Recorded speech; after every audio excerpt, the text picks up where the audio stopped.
नमस्कार, एनडीटीवी मध्य प्रदेश छत्तीसगढ़ देख रहे हैं आप। मैं हूं अमृत तिवारी। हमारा देश संविधान उत्सव मना रहा है। ये बेहद खास है और कई खास बयान भी सामने आए। संविधान गौरवशाली अतीत का प्रतिबिंब है। इन मसलों का जिक्र किया है किरण रिजिजू ने। साथ ही उन्होंने कहा है कि हमारा संविधान सबसे खूबसूरत है। संविधान का हर शब्द प्रेरणादायी है। बाबा साहिब का सपना प्रधानमंत्री नरेंद्र मोदी पूरा कर रहे हैं। क्या कुछ कहा उन्होंने संविधान उत्सव पर, आइए आपको सुनाते हैं। हो या हम सब फक्र महसूस करते हैं इस देश का नागरिक होने का, क्योंकि हमारा देश का संविधान दुनिया का सबसे बड़ा संविधान ही नहीं, दुनिया का सबसे खूबसूरत संविधान भी है। उस संविधान में सब कुछ है। मैंने बीते सालों में दुनिया का कई संविधानों का भी मैंने परखने का कोशिश किया है, प्रावधानों का भी, और हमारा संविधान का प्रावधानों को भी मैंने बारीकी से देखा है। इसीलिए मैं कह सकता हूं, इसमें पार्टी उस पार्टी इस पार्टी का सवाल नहीं है। हम सब भारतीय हैं और इस संविधान को लेकर के हम लोग गौरव महसूस करते हैं। इसमें बाकी का तो छोड़ दीजिए, मैं एक दो जो आर्टिकल का स्पिरिट को, मैं जिस स्पिरिट को जिक्र किया था सबसे पहले, उसको यह अंगीकृत किया गया था आर्टिकल 15। आर्टिकल 15 में किसी भारतीय को, चाहे कोई धर्म का हो, कोई जात का हो, बच्चा हो, बूढ़ा हो, औरत हो, मर्द हो, कोई सवाल नहीं, हर एक भारतीय को बराबर का दर्जा देने का सबसे पहले आर्टिकल 15 में जिक्र किया गया है। फिर उसके बाद आर्टिकल 16 में, अनुच्छेद 16 में सबको बराबरी का मौका देने का, इक्वालिटी इन अपॉर्चुनिटी, इसका भी वहां मेंशन किया गया है। फिर माइनॉरिटी का हम लोग बात करते हैं।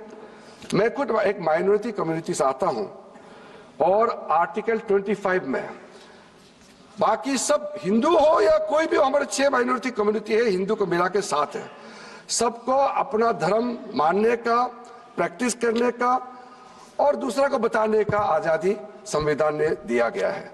आर्टिकल 29 में माइनॉरिटी का इंटरेस्ट को प्रोटेक्शन के लिए भी प्रावधान दिया गया है। फिर आर्टिकल 30 में लिंग्विस्टिक माइनॉरिटीज का राइट्स के बारे में भी पूरा जिक्र किया गया है। अध्यक्ष महोदय, कुछ कंपेयर करना हमको जरूरी इसलिए है कि जो हमने किया इस देश में, चाहे कांग्रेस का सरकार हो चाहे हमारे सरकार हो, सबने अपने अपने तरीके से काम किया है। जो माइनॉरिटी कमीशन यहां बनाया गया है उसका नाम है national commission of minorities act. मैंने चेक किया है, किसी दूसरे राष्ट्र में ऐसा कमीशन अलग से नहीं बनाया गया है। हमारे देश में जितना माइनॉरिटी कम्युनिटीज है, चाहे वो मुस्लिम हो, सिख हो, ईसाई हो, बौद्ध हो, पारसी हो, जैन हो, सबके लिए लीगल प्रोटेक्शन ही नहीं, उसके लिए अफर्मेटिव एक्शंस का जो प्रावधान है वो भी दूसरे देशों का तुलना में कई अधिक प्रावधान हमारे देश में रखा गया है। मैं कह रहा हूं कि कभी कभी ऐसा बात किया जाता है जैसे कि इस देश में माइनॉरिटी का कोई अधिकार ही नहीं। अगर इस देश में, अखिलेश जी आपका मैं जवाब दे दूंगा अगर आप बीच में बोलेंगे तो। मैं तो किसी का जवाब नहीं देना चाहता हूं। आज कुछ सर्वे है, ग्लोबल सर्वे सामने में हमने पढ़ा है, उसमें centre for policy analysis in European union का सर्वे के मुताबिक यूरोपियन यूनियन में 48% लोग डिस्क्रिमिनेशन के शिकार हुए हैं, ऐसा मानता है ये सर्वे का रिपोर्ट आया है। उसमें से ज्यादातर मुसलमान धर्म को मानने वाला, इस्लाम धर्म को मानने वाला का रिपोर्ट है। फ्रांस में कई डिस्क्रिमिनेशन का रिपोर्ट पेश किया। मैं नहीं कह रहा हूं, रिपोर्ट के बारे में मैं बता रहा हूं।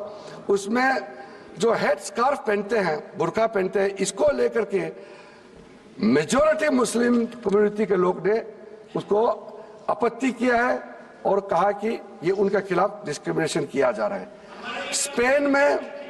स्पेन में इंटीरियर हेड क्राइम्स, मुस्लिम के खिलाफ हेड क्राइम का रिपोर्ट इतना हाई है, ये भी इन्हीं का रिपोर्ट में जिक्र किया गया है सर। इंडोनेशिया जो मुस्लिम डोमिनेटेड देश है, वहां में शियास और अहमदियास के खिलाफ में डिस्क्रिमिनेशन किया जाता है करके रिपोर्ट में आया है। मैं नहीं कह रहा हूं, ये रिपोर्ट में कह रहे हैं। पाकिस्तान का हालत आप जानते हैं, बांग्लादेश में जो होता है आप लोग मालूम है, अफगानिस्तान में सिखों का संख्या, हिंदूज का संख्या, ईसाई का संख्या क्या हो गया आपको मालूम है। चाहे वो तिब्बत में प्रॉब्लम हो या म्यांमार में हो, श्रीलंका में हो या बांग्लादेश में हो, पाकिस्तान हो, अफगानिस्तान हो, जब माइनॉरिटीज का खिलाफ जुल्म होता है या कुछ दिक्कतें आते हैं, सबसे पहला देश जहां वो आते हैं संरक्षण लेने के लिए वो है भारत देश में। यहां सेफ है इसलिए तो आते हैं। फिर ऐसे बातें क्यों कहा जाता है कि इस देश में माइनॉरिटीज को कोई प्रोटेक्शन नहीं है। माइनॉरिटी ठीक है, इंसिडेंट कहीं होता होगा, माइनॉरिटी मेजोरिटी इंडिविजुअल घर घर में परिवार में भी झगड़ा होते हैं, गांव गांव में झगड़ा होते हैं। इसको भारत में अल्पसंख्यकों को कोई जगह नहीं दिया जा रहा है। आप गुरुद्वारा नहीं जाने दिया जा रहा है, मुसलमानों को दरगाह नहीं जाने दिया जा रहा है। ऐसा क्यों कहते हैं? इसलिए मैं कह रहा हूं कि ऐसा बातें नहीं करना चाहिए जिससे देश का छवि को नुकसान होता है।